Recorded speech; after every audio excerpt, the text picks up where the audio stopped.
From WFRV TV, Local 5, serving Northeast Wisconsin, including Green Bay, Fox Cities, and the Lakeshore. This is Newsmaker Sunday. Good morning and thank you for joining us for Newsmaker Sunday. I'm Tom Zalaski. Well, we might still be in the middle of summer, but Green Bay parents have September the 5th marked on their calendars. That is the first day of school. And someone else who's got that date circled is our guest this morning. We have none other than the Green Bay School District's brand new school superintendent, Dr. Claude Tiller Jr. Dr. Tiller, thanks so much. What a privilege to have you here. Thank you so much. Thank you for having me. Doctor, the school district did a nationwide search and they wound up with Claude Tiller. What was it about the job and about the city that attracted you to make you want to apply for it?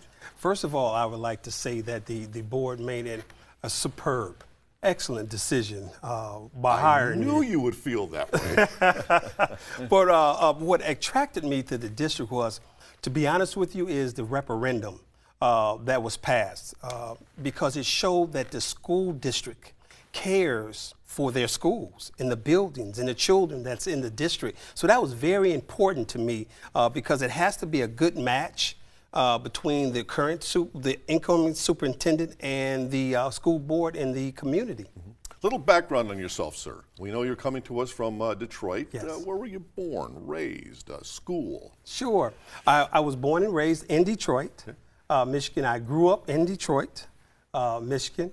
Went to Cooley High School, graduated there with a full scholarship to the University of Michigan in Ann Arbor for track and field, where I was all state. My record held for, I believe, 20 years in the 400 meters. Wow.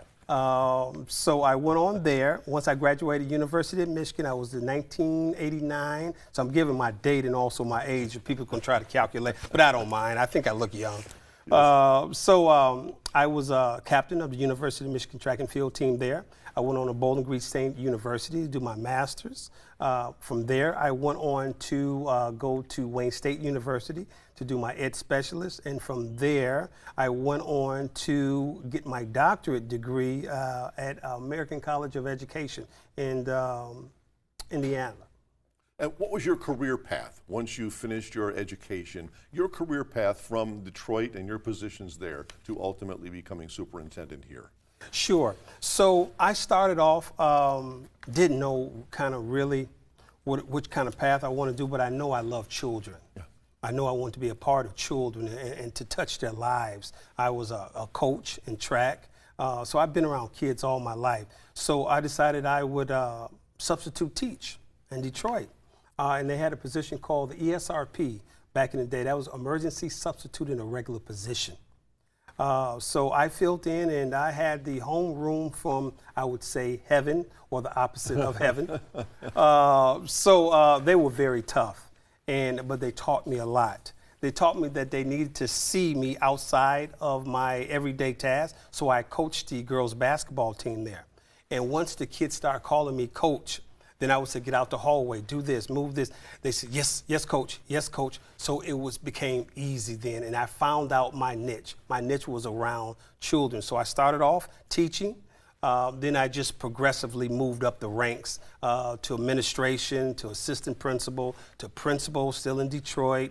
Then my first principalship was in Highland Park, which is outside suburb of Detroit. So basically, I've been around that area, metropolitan Detroit area, for all my life, for the most part. So from substitute teacher to where you are now, did you ever dream?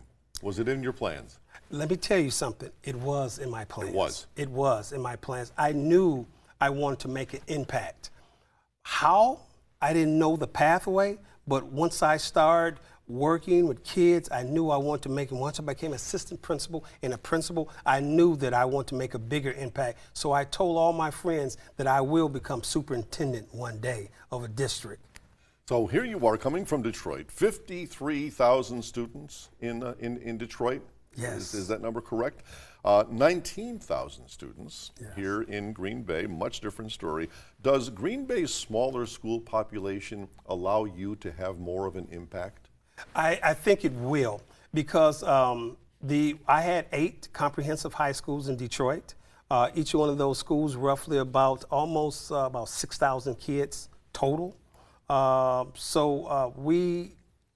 I came here, I'm able to move around through talking with Tiller Tours, and I hope we get to that piece as well. I'm able to make an impact, but to make an impact, you have to put systems into place. So that's what I'm starting to work with now, and put systems into place. But first, people got to get used to you. So that's why I'm out and about in the neighborhood and making all these connections with wonderful people such as yourself. And I hope I'm having talking tours, and I'm showing up at farmers markets and different areas to just get a part and get immersed inside the Green Bay community. I know you've now moved to Green Bay. Yes. Family, what do you have? So I have a beautiful daughter that I raised as a single father. She's now 29 years old. Oh my. And I raised her since she was 1.5 years of age. Yes, and then she lives in Harvard, Illinois, which is only about 2.5 hours now. And then I married a very beautiful and wonderful wife that helped me get my doctorate. And how she helped me get my doctorate is because she made my home environment a fortress of solitude. It was quiet. Her name is Holly Tiller. And so I have those people, and I have my bonus daughter and my bonus son as well. And they had to stay back, though, because my bonus son, he's a senior, and he'll be graduating. So she's back at home now. And I miss you. So I'm here by myself. He is Green Bay's new school superintendent, Dr. Claude Tiller, and we have much more to come with him right after this. Please stay with us.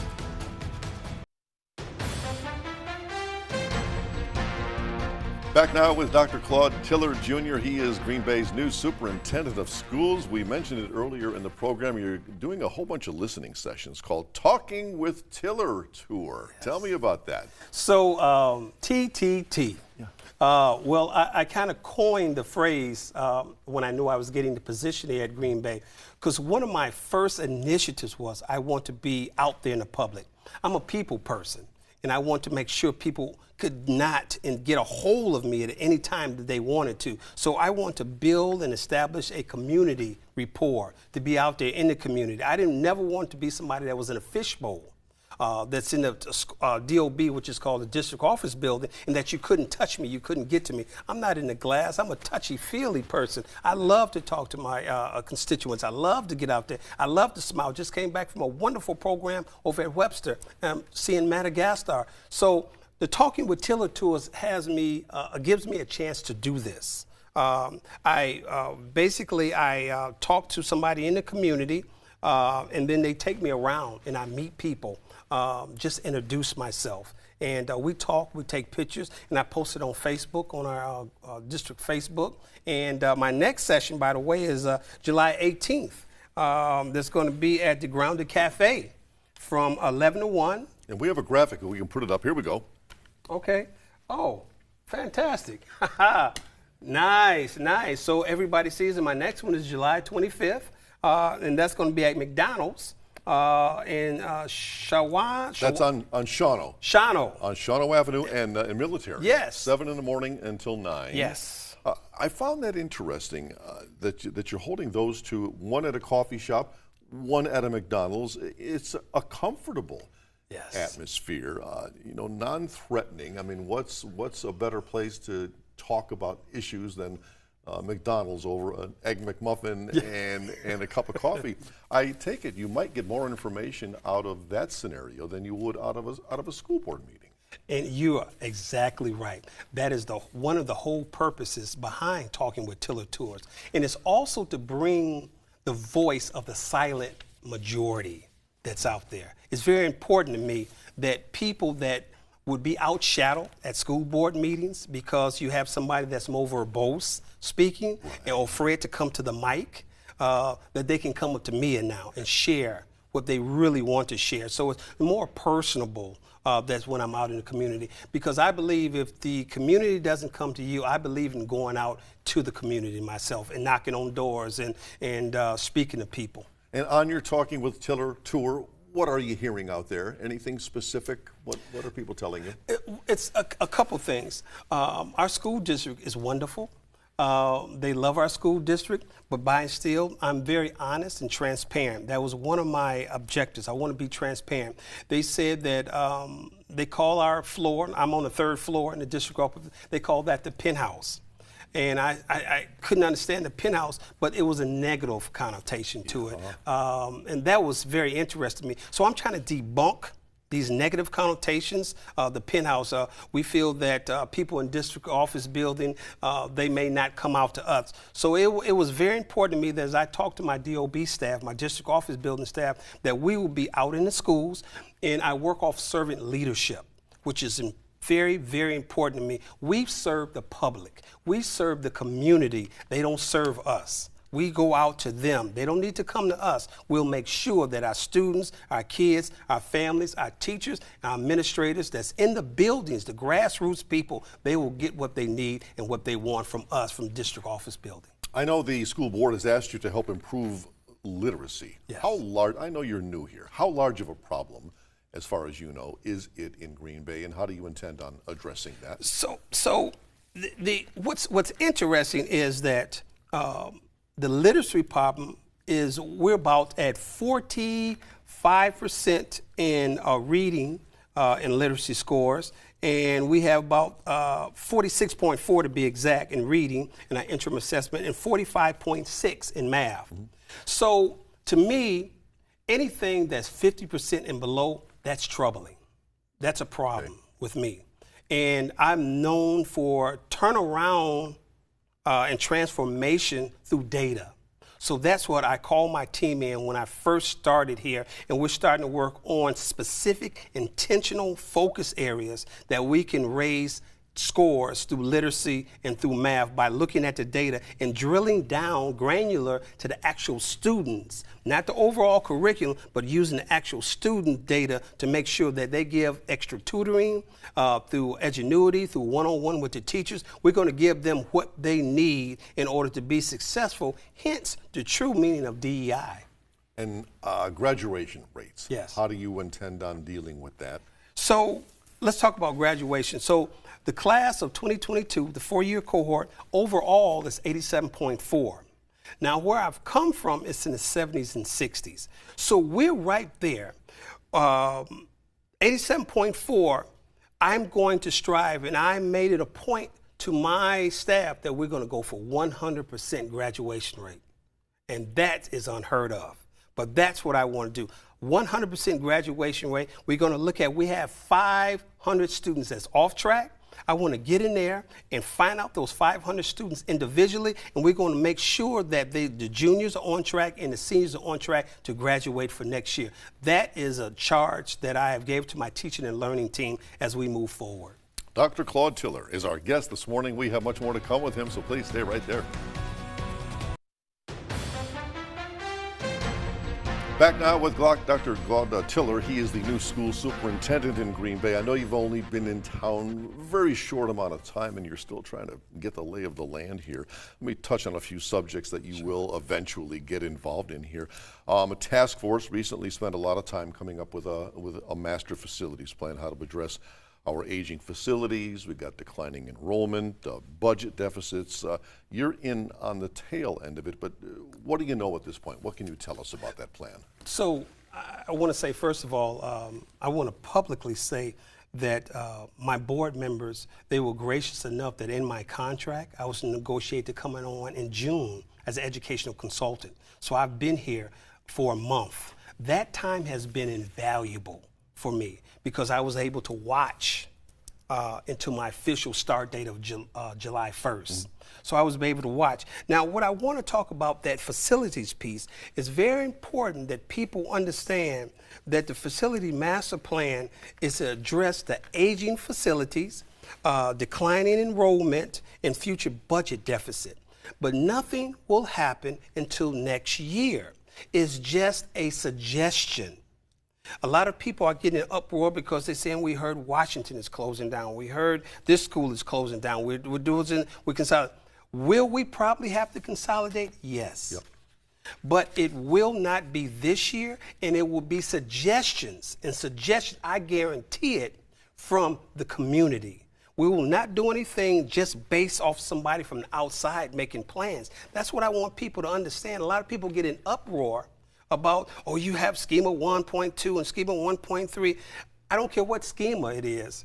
The schema, the people will talk, and we will listen to them, and we will give them sound advice based upon legacy costs, future costs that's out there. We can't make one-time decisions and expect to satisfy just at one time. For example, ESSER money, that's a one-time spent money. We have to look long range as we make these decisions on these facility plans moving forward. Now, yeah, I know, as you say, you'll be listening, and this is just a plan. I know there are people watching right now, because this is such a hot topic, who are essentially saying to themselves, no, doctor, this is a done deal. Yes. And you know it's a done deal. But you're saying it is not. It is not a done deal. And that's my word. It is not a done deal. Very important that everybody understands that. The community will speak and we would hear them. I guarantee you, I'm being transparent as I'm coming on board. It is not a done deal. Will some things change? Yes, they will change. But it is not a done deal. I cannot imagine I would have even taken this job if an outside company can come in and don't know the real understandings of the community and workings and just base upon things off of brick and mortar. That's not sound advice, just to take brick and mortar advice from somebody from the outside. So it is not a done deal. Doctor, why is this happening? Is this a reflection of our times? What's going on out there? It was happening. Let's talk back. Where I come from in Detroit. It was happening in Detroit. It's happening across the nations, because what is happening is we are losing students. We are losing students to vouchers. We are losing students to just natural maturation. Families are not moving in. So we have to address the buildings according to the signs of the times. You cannot functionally run a building, and I'm speaking of Detroit. We had to cut off about 300. If you didn't have 300 students in a building, you have to figure it costs thousands of dollars just to flip the light switch on when you have less than 300 students. So you cannot functionally run a building with very minimum students in that building. So it's just a sign of the times. As across the nation, we're losing children. We are back to wrap up with Dr. Claude Tiller, Green Bay's new school superintendent, right after this.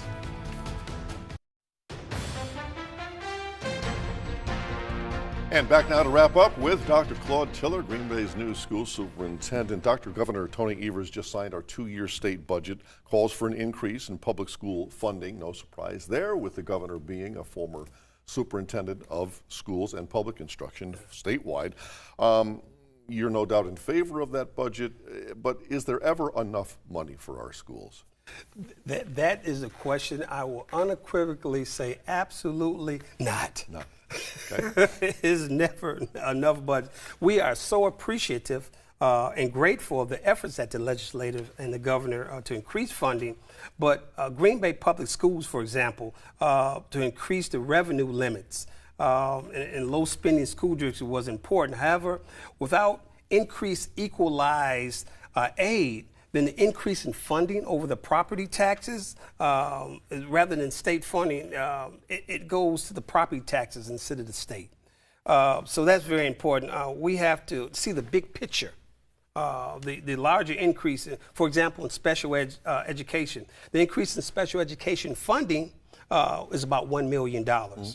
But you have to figure, put into perspective, we transfer from general fund just a few years ago, $33 million from our general fund into the special education fund. So $1 million, why it's appreciated, now we got to transfer $32 million over from general ed. You touched on special education funding, mental health, big concern now. Is there room being made for that in the budget? It has to be. Yeah. It would be a push from my administration as superintendent, because the pandemic has done so much irreparable damage with mental health. That we need wraparound services. We need social workers. We need special education teachers.